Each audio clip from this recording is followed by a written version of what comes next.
podcast série Only Murders in the Building, la saison 1. Présentation de la série. Les réalisateurs sont Steve Martin et John Hoffman.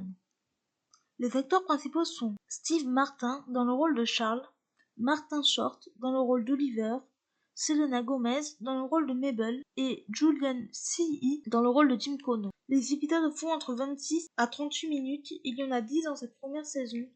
Je lui ai mis la note de 8 sur 10. Le résumé.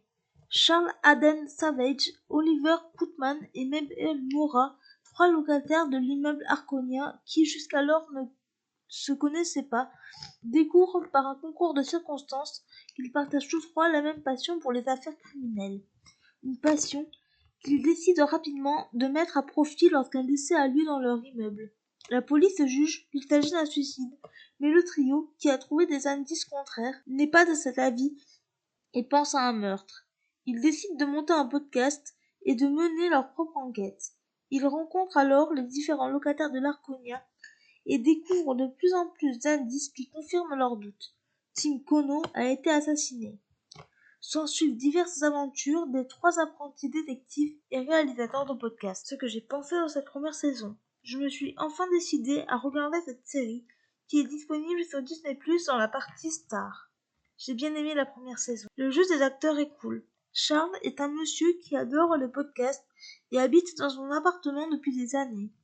C'est un acteur célèbre dans les années 70. Oliver, tout comme Charles, aime les podcasts de faits divers. Il est extraverti. Mabel est la plus jeune du trio. Elle aime ses 2 amis détectives. La jeune femme prend cette histoire très à cœur. Il y a de nombreux autres protagonistes qui ont leur importance dans l'intrigue comme Tim Kono. J'ai mis un peu de temps à rentrer dans l'intrigue. Une fois que cela a été fait, je n'ai eu qu'une seule envie, savoir la fin et le dénouement de cette saison. Il y a des petites longueurs. La série est une comédie policière un peu comme les Cozy Mystery pour les romans. La fin est addictive, on ne s'y attend pas du tout. En bref, un bon début de série. Les points forts de cette saison, le jeu des acteurs, l'intrigue et la fin. Les points faibles de cette saison, les petites longueurs.